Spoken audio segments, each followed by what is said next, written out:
చేస్తే ఇంకా చిన్నపిల్లాడు అని, ఎక్కువగా మాట్లాడితే అప్పుడే పెద్దోడు అయిపోయావా అని మన పేరెంట్స్ కూడా కన్ఫ్యూజ్ అయ్యే ఫేసే ఈ ఇంటర్మీడియట్.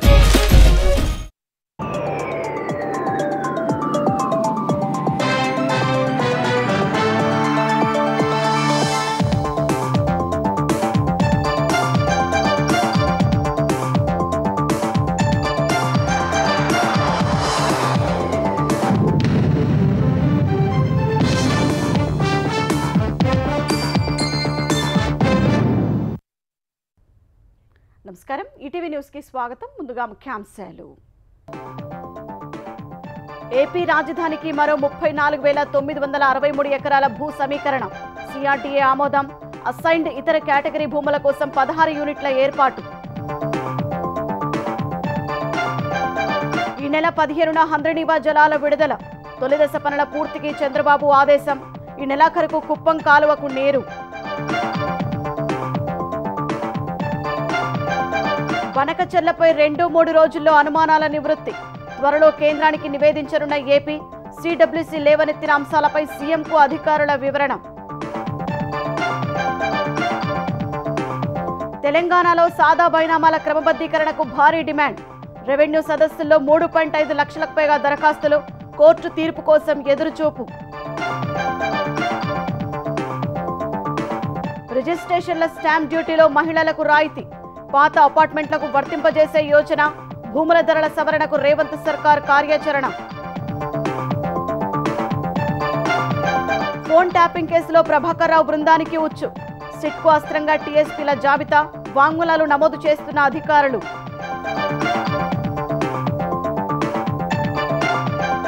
రియో డి జనీరోలో నేడు బ్రిక్స్ శిఖరాగ్ర సదస్సు, బ్రెజిల్ చేరుకున్న ప్రధాని నరేంద్ర మోదీ. అభివృద్ధి చెందుతున్న దేశాల వేదికకు కట్టుబడి ఉన్నట్లు వెల్లడి.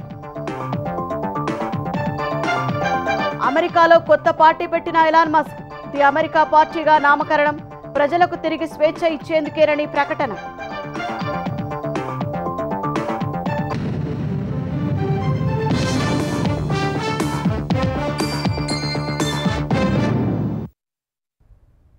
అమరావతి నిర్మాణానికి మలబిడతలో మరో 34,964 ఎకరాల సేకరణకు సిఆర్డీఏ ఆమోదం తెలిపింది.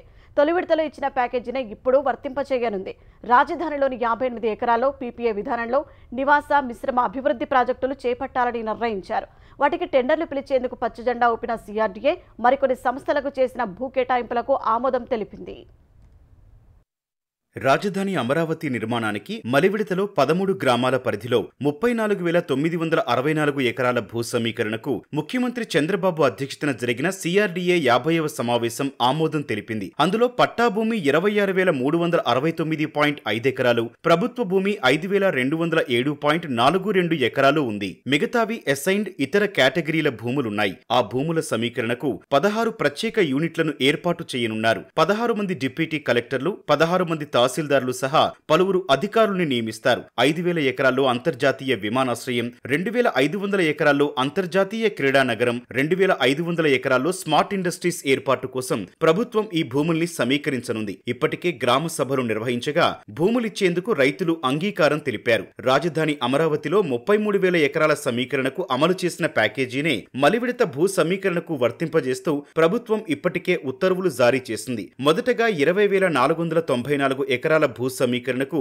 సిఆర్డీఏ ఆమోదం తెలిపినట్లు పురపాలక శాఖ మంత్రి నారాయణ తెలిపారు. అయితే 10,000 ఎకరాలు ప్రక్రియ చేయాలంటే ఫస్ట్ ల్యాండ్ అక్విజిషన్ అనుకున్నాం. ల్యాండ్ అక్విజిషన్ అయితే రైతులు నష్టపోతారని ప్రజాప్రతినిధులు చెప్పడం, ల్యాండ్ పుల్లింగ్ అయితే విల్లింగ్ అంటే ల్యాండ్ పుల్లింగ్ యాక్చువల్గా చేయమని అధికారులకు చెప్పాము. 7 గ్రామాలు ల్యాండ్ పుల్లింగ్ మమ్మల్ని ఈరోజు అథారిటీ సిఆర్డీఏకి యాక్చువల్గా యాక్సెప్టెన్స్ ఇచ్చింది. దాని అది సుమారుగా 20,494. అంటే అన్ని ఒకేసారి కాకుండా 1 by 1 చేస్తామని యాక్చువల్గా అధికారులు చెప్పారు. అమరావతిలో అంతర్జాతీయ విమానాశ్రయం నిర్మాణానికి కేంద్రంతో సంప్రదింపులు జరపాలని సీఎం చంద్రబాబు అధికారులను ఆదేశించారు. రాజధానిలో ఏ ప్రాజెక్టు ఆలస్యం కావడానికి వీల్లేదని, కొత్త ప్రాజెక్టులకు వేగంగా అనుమతులివ్వాలని సూచించారు. నిర్మాణ పనులు సరిగా చేయని సంస్థలకు నోటీసులిచ్చి వివరణ తీసుకోవాలన్నారు. గడువులోగా నిర్మాణాలు పూర్తి చేసేలా చర్యలు తీసుకోవాలని అన్నారు. రాజధానిలో 7 సంస్థలకు కొత్తగా 32.40 ఎకరాలు కేటాయించారు.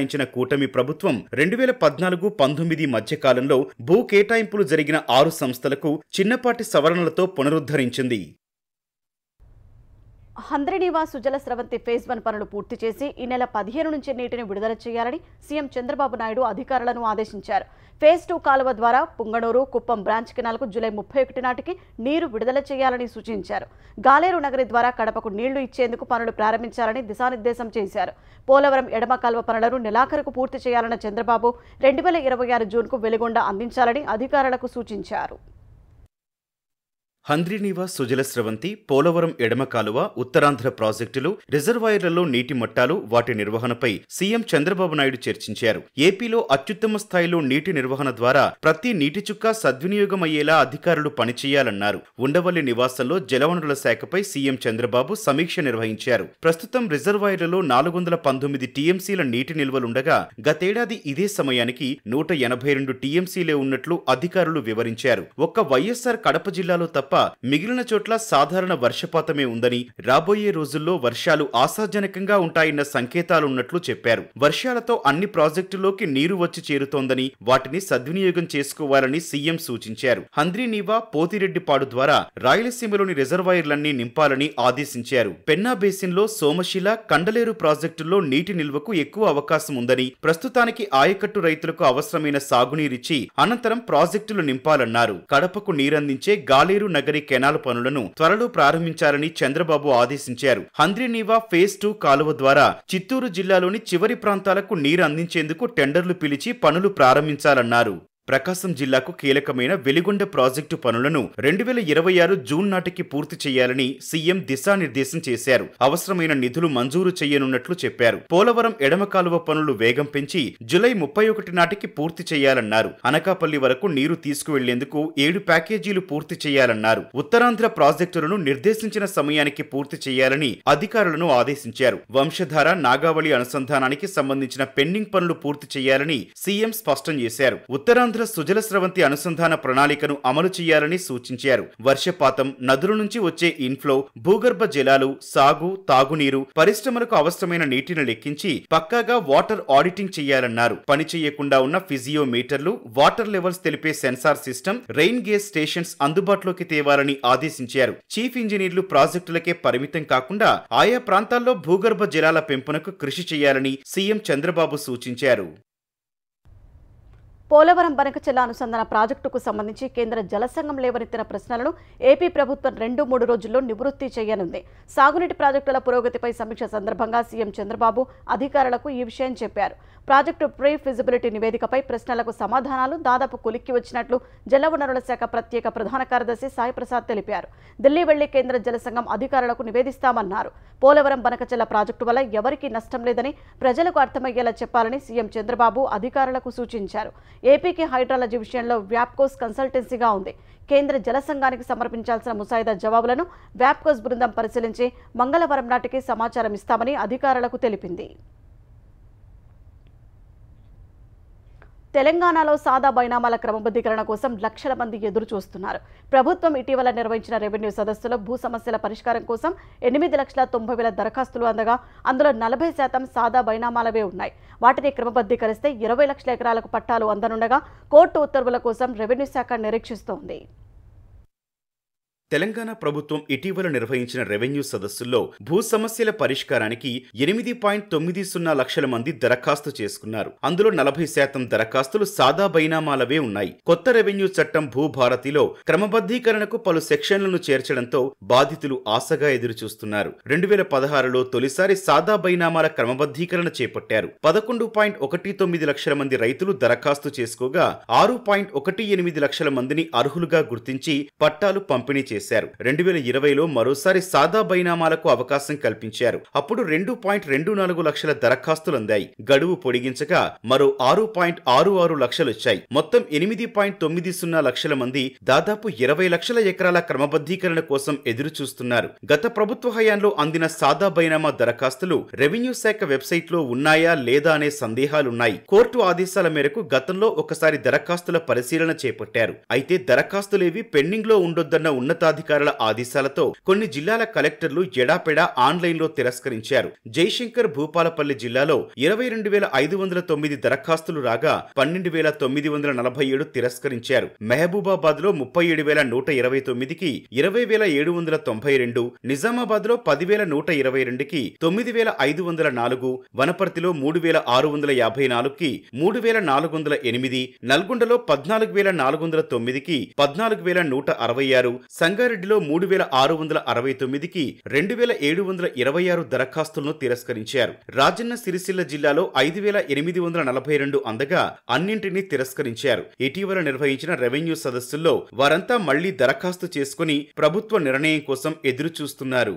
భూదస్త్రాల యాజమాన్య హక్కుల చట్టం ROR 1971 సాదా బైనామాల క్రమబద్ధీకరణకు వీలు కల్పిస్తోంది. ఆ చట్టాన్ని 2020 అక్టోబర్ 29న ప్రభుత్వం రద్దు చేసింది. కొత్తగా తెలంగాణ పాస్ పుస్తకాలు యాజమాన్య హక్కుల చట్టం ROR 2020ను అమల్లోకి తెచ్చింది. సాదా బైనామాలను క్రమబద్ధీకరించడం లేదంటూ కొందరు కోర్టును ఆశ్రయించారు. ROR 2020లో సాదా బైనామాల క్రమబద్ధీకరణకు వీలు కల్పించే సెక్షన్లేవీ లేవని న్యాయస్థానం పేర్కొంది. ROR 1971 చట్టం అమల్లో ఉన్న సమయంలో ప్రభుత్వానికి వచ్చిన దరఖాస్తులకు మాత్రం అవకాశం కల్పించింది. దాని ప్రకారం 2020 అక్టోబర్ 29కి ముందు అందిన 2.24 లక్షల దరఖాస్తుల క్రమబద్ధీకరణకు వీలు ఏర్పడింది. కానీ అన్ని అర్జీలను దృష్టిలో పెట్టుకుని చట్ట సవరణ చేయడానికి వీలుగా ఆర్డినెన్స్ తీసుకురావాలని నాటి ప్రభుత్వం భావించినా సాధ్యం కాలేదు. తర్వాత అధికారం చేపట్టిన కాంగ్రెస్ ప్రభుత్వం న్యాయపరమైన చిక్కులు తొలగించి సాదా బైనామాలకు అవకాశం కల్పించాలని నిర్ణయించింది. అయితే కోర్టు నుంచి వచ్చే ఆదేశాల మేరకు ముందుకు వెళ్లాలని రెవెన్యూ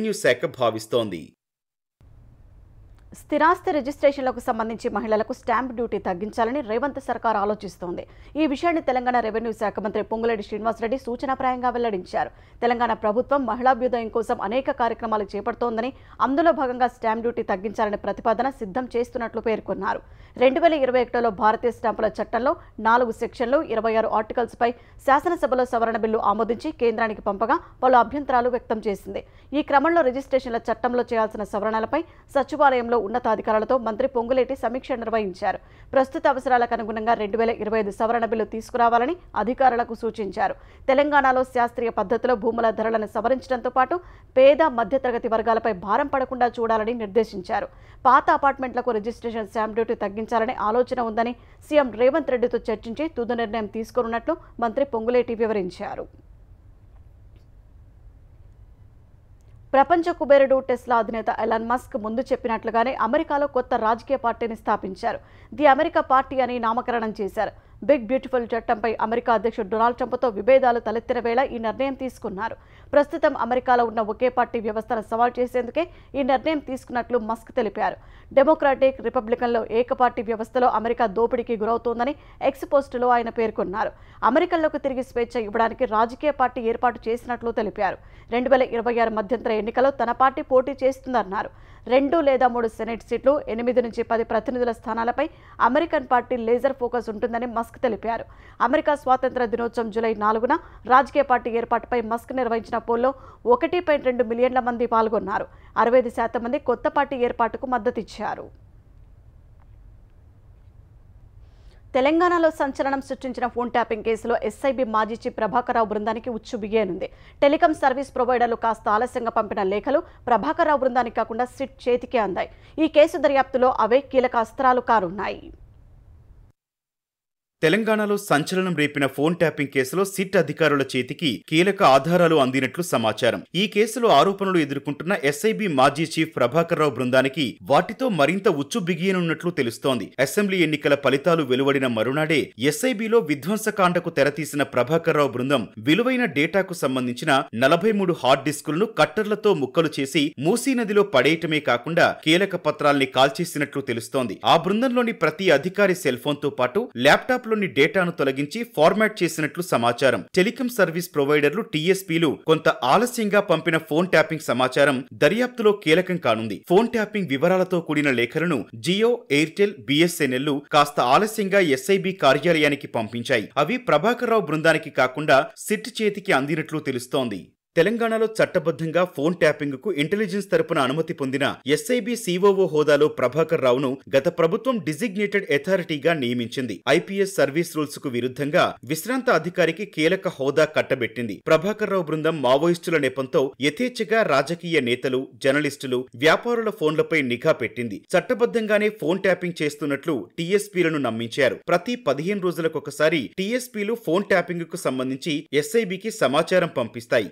ఎస్ఐబి కార్యాలయం సూచన మేరకు ఈ ఫోన్ నంబర్లపై నిఘా పెట్టామంటూ ఆయా నెంబర్లతో కూడిన జాబితా ఎస్ఐబికి పంపిస్తాయి. అది కూడా మెయిల్ ద్వారా కాకుండా లేఖ రూపంలోనే పంపి సంతకం తీసుకుంటాయి. ఈ క్రమంలో 2023 నవంబర్ 16 నుంచి 30 వరకు ట్యాపింగ్ చేసిన ఫోన్ నంబర్ల జాబితాను టీఎస్పీలు పంపించాయి. అవి కొంత ఆలస్యంగా ఎస్ఐబికి చేరాయి. డిసెంబర్ 4న ఎస్ఐబిలో విధ్వంసకాండకు తెరలేపిన ప్రభాకర్ రావు బృందానికి అప్పటికే అధికారాలు తగ్గిపోయాయి. డిసెంబర్ 4న ప్రభాకర్ రావు రాజీనామా చేయగా రాధాకిషన్ రావును ప్రభుత్వం టాస్క్ ఫోర్స్ ఓఎస్టీ బాధ్యతల నుంచి తప్పించింది. ప్రణీత్ రావును ఎస్ఐబి విధులకు దూరం పెట్టింది. దీంతో టీఎస్పీలు పంపిన ఫోన్ ట్యాపింగ్ నెంబర్ల జాబితా సిట్ అధికారుల చేతికి అందింది. అందులోని 618 ఫోన్ నంబర్ల బాధితుల నుంచి సిట్ వాంగ్మూలాలు సేకరిస్తున్నట్లు తెలుస్తోంది.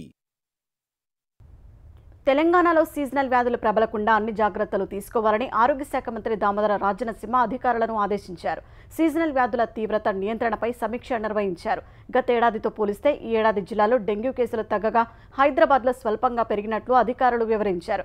19 జిల్లాల్లో 10 కంటే తక్కువ కేసులు నమోదు కాగా మిగతా జిల్లాలో 10 కంటే ఎక్కువ కేసులు నమోదయ్యాయని చెప్పారు.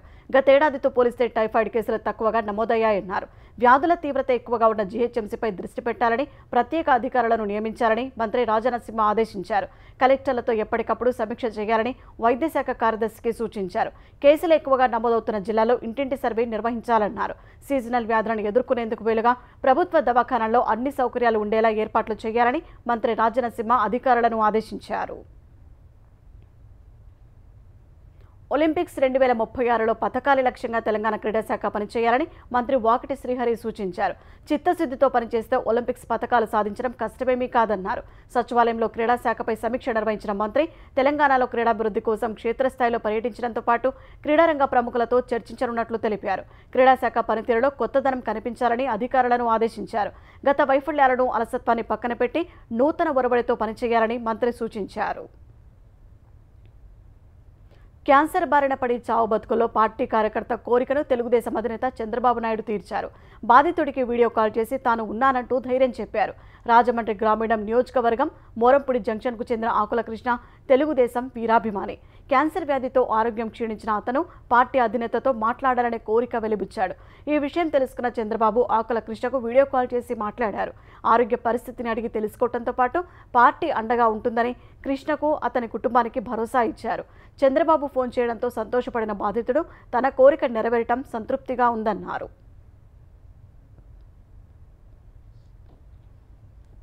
నెల్లూరు విఆర్ స్కూల్ వద్ద 2 చిన్నారులు తమకు చదువు చెప్పించాలని కమిషన్ను ప్రాధేయపడటం తనను కదిలించిందని ఏపీ ఐటీ శాఖ మంత్రి నారా లోకేష్ అన్నారు. ఈటీవీ భారత్ కథనానికి స్పందించిన ఆయన ఆ చిన్నారుల విద్యాభ్యాసానికి అవసరమైన ఏర్పాట్లు చేయాలని అధికారులను ఆదేశించారు. పేదరికం నుంచి విముక్తి కల్పించే ఒకే ఒక్క సాధనం విద్య అని మంత్రి అన్నారు. జీవితంలో ఉన్నత స్థానాలకు చేరుకోవాలని కసి, పట్టుదల ఉంటే ఎన్ని కష్టాలు ఎదురైనా లక్ష్యాన్ని చేరుకోవచ్చని అభిప్రాయపడ్డారు. భిక్షాటన చేసుకునే 2 బాలురు తమకు చదువుకునే అవకాశం ఇవ్వమని అధికారులను ప్రాధేయపడిన విషయం సంచలనంగా మారింది. శ్రీశైలం జలాశయానికి భారీగా వరద ప్రవాహం కొనసాగుతుండటంతో నీటిని విడుదల చేసేందుకు అధికారులు సిద్ధమవుతున్నారు. ఈ నెల 8, 9వ తేదీలో ప్రాజెక్టు గేట్లు తెరిచి నీటిని విడుదల చేసే అవకాశం ఉంది. ప్రస్తుతం జూరాల, సుంకేసుల నుంచి 130,000కు పైగా క్యూసెక్కుల నీరు వచ్చి చేరుతోంది. కుడి, ఎడమగట్టు జల విద్యుత్ కేంద్రాలు విద్యుత్తును ఉత్పత్తి చేస్తూ 67,000 క్యూసెక్లకు పైగా నాగార్జున సాగర్కు విడుదల చేస్తున్నారు. డ్యాం పూర్తిస్థాయి నీటి మట్టం 885 అడుగులు కాగా ప్రస్తుతం 877.40 అడుగులకు వరద చేరింది. ప్రాజెక్టు పూర్తిస్థాయి నీటి నిల్వ సామర్థ్యం 215.80 టీఎంసీలు కాగా ప్రస్తుతం 175.10 టీఎంసీలుగా నమోదైంది. రియో డి జనీరోలో జరగనున్న బ్రిక్స్ శిఖరాగ్ర సదస్సుకు హాజరయ్యేందుకు ప్రధాని నరేంద్ర మోదీ బ్రెజిల్ చేరుకున్నారు. అభివృద్ధి చెందుతున్న దేశాల వేదికకు కట్టుబడి ఉన్నట్లు మోదీ వెల్లడించారు. సదస్సులో భాగంగా బ్రిక్స్ సభ్య దేశాల అధినేతలతోనూ మోదీ ద్వైపాక్షిక చర్చలు జరపనున్నారు. అంతకుముందు అర్జెంటీనా పర్యటన సమయంలో రెండు దేశాల మధ్య ద్వైపాక్షిక వాణిజ్యం పెంపునకు ప్రధాని మోదీ అర్జెంటీనా అధ్యక్షుడు జావియర్ మిలీ అంగీకరించారు. కీలకమైన ఆరోగ్యం, రక్షణ, ఇంధనం, సాంకేతికత, ఖనిజాలు తదితర రంగాల్లో సహకారం విస్తరించాలని నిర్ణయించారు. ఇరు దేశాల మధ్య రక్షణ సహకారం మరింత పెరగాలని నిర్ణయించిన ఇరువురు నేతలు అది వ్యూహాత్మక ప్రయోజనాలకు ఉపయోగపడుతుందన్నారు. 57 ఏళ్ల తర్వాత భారత ప్రధాని మోదీ తొలిసారి అర్జెంటీనాలో ద్వైపాక్షిక పర్యటన చేపట్టారు. భారత్, అర్జెంటీనా మధ్య దౌత్య సంబంధాలకు 75 ఏళ్లు పూర్తయినట్లు ప్రధాని గుర్తు చేశారు. ఇండియా మెర్కోసూర్ వాణిజ్య ఒప్పందాన్ని విస్తరించాలని అర్జెంటీనా అధ్యక్షుడిని కోరారు. అర్జెంటీనా మార్కెట్లోకి భారత ఔషధాల దిగుమతికి ఫాస్టాగ్ ఆమోద ప్రక్రియను తీసుకువచ్చే అవకాశంపై చర్చించారు. వ్యవసాయ మార్కెట్ యాక్సెస్ను మెరుగుపరచడానికి సంయుక్త కార్యబృందాన్ని ఏర్పాటు చేయాలని ఇరు దేశాలు నిర్ణయించినట్లు విదేశాంగ కార్యదర్శి కుమారన్ తెలిపారు. చివరగా నమీబియా పర్యటనతో ప్రధాని మోదీ 5 దేశాల పర్యటన ముగియనుంది. ఆఖరి పంచుకు టీమిండియా సిద్ధమైంది. అద్భుతమైన ఆటను కొనసాగిస్తూ ఎడ్జ్ బాస్టన్ టెస్టుపై పట్టు బిగించింది. భీకర ఫామ్లో ఉన్న కెప్టెన్ శుభ్మన్ గిల్ మరో భారీ శతకం సాధించడంతో టీమిండియా రెండో టెస్టులో గెలుపు ముంగిట నిలిచింది. ఓవర్ నెట్ స్కోరు 1 వికెట్ నష్టంతో 64 పరుగులతో 4వ రోజు భారత్ రెండో ఇన్నింగ్స్ కొనసాగించింది. 162 బంతుల్లో 161 చేసిన కెప్టెన్ గిల్ 6 వికెట్ల నష్టానికి 427 వద్ద డిక్లేర్ చేశాడు. రిషబ్ పంత్ 58 బంతుల్లో 65 పరుగులతో రాణించగా జడేజా 118 బంతుల్లో 69తో నాటౌట్గా నిలిచాడు. తొలి ఇన్నింగ్స్లో 180 పరుగుల ఆధిక్యం సాధించిన భారత్ 608 పరుగుల లక్ష్యాన్ని నిర్దేశించింది. లక్ష్య ఛేదనలో ఇంగ్లాండ్ తడబడింది. ఆట ముగిసే సమయానికి 3 వికెట్ల నష్టానికి 72 పరుగులు చేసింది. ఆకాశ్దీప్ 2 వికెట్లు తీసి 36 పరుగులు ఇవ్వగా సిరాజ్ 1 వికెట్ తీసి 29 పరుగులతో ఇంగ్లాండ్ జట్టును దెబ్బతీశారు. పోప్ 24, బ్రూక్ 15 పరుగులతో క్రీజులో ఉన్నారు.